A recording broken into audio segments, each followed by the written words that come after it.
किसी गांव में एक साहूकार रहता था। वह बहुत लालची था। दूसरों के पैसे एवं उनका सामान हड़पने की फिराक में रहता था। गांव के लोग यह सब जानते थे, इसीलिए उसके जाल में नहीं फंसते थे।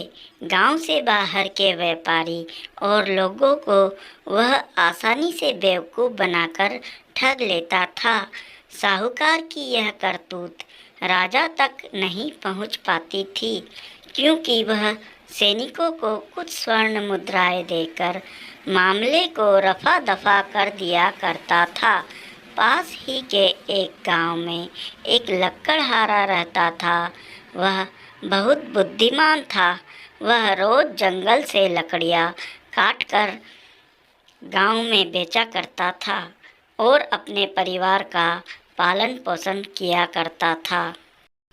लक्कड़हारा बुद्धिमान तो था ही, लकड़ियाँ काटते काटते उसके मन में विचार आया कि कब तक ऐसे ही लकड़ियाँ थोड़ी थोड़ी काटता रहूँगा और गांव में बेचता रहूँगा।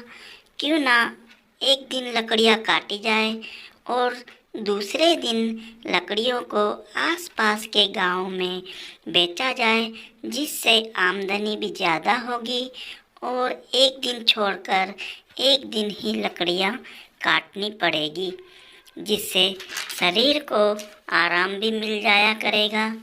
लेकिन लक्कड़हारे के पास इतना पैसा नहीं होता कि वह बैलगाड़ी खरीद सके। लक्कड़हारे ने बैलगाड़ी खरीदने का मन बना लिया और वह पहले से ज़्यादा मेहनत करने लगा। उसने गांव के एक किसान से एक बैलगाड़ी किराए पर ले ली। सुबह सुबह वह बैलगाड़ी लेकर जंगल जाता था और शाम तक ढेर सारी लकड़ियाँ काटकर जंगल से लाता और दूसरे दिन वह आसपास के गांव में बेचा करता था।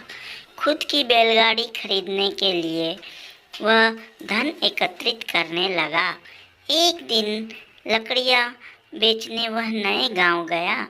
काफ़ी देर बाद उसको एक ग्राहक मिला और उसने कहा, भाई, मैं दानी व्यक्ति हूँ, समाज की भलाई का काम करता हूँ। मुझे मुक्ति धाम के लिए लकड़ियाँ दान करनी है। क्या तुम सारी लकड़ियाँ मुझे बेचोगे? यह सुन लक्कड़हारा खुश हो गया और मन ही मन सोचने लगा, आज तो एक ही बार में सारी लकड़ियाँ बिक्री हो जाएगी। और व्यक्ति से कहने लगा, हाँ, मैं पूरी लकड़ियाँ आपको बेच दूँगा। उस व्यक्ति ने कहा, ठीक है, इतनी सी लकड़ी से काम चलेगा। एक बैलगाड़ी और लकड़ियाँ चाहिए होगी। लक्कड़हारा खुश हो गया और उस व्यक्ति से बोला, शाम तक और लकड़ियाँ ला दूँगा। उस व्यक्ति ने पूरी लकड़ियाँ एक घर के पास रखवाई और बोला, यह मेरा घर है, चिंता करने की कोई बात नहीं है। जब तुम दूसरी बार लकड़ियाँ लाओ तो तुम्हें इकट्ठा धन दे दूँगा। लक्कड़हारा राजी हो गया और जंगल की ओर लकड़ियाँ लाने निकल गया। शाम के समय लकड़ियाँ लाकर लक्कड़हारा जब उस घर के पास पहुँचा तो वहाँ कोई लकड़ियाँ नहीं थी। उसने घर में आवाज़ दी, वहाँ से एक औरत बाहर आई। लक्कड़हारे ने पूरी बात उस औरत को बताई और औरत ने उस व्यक्ति का हुलिया पूछा।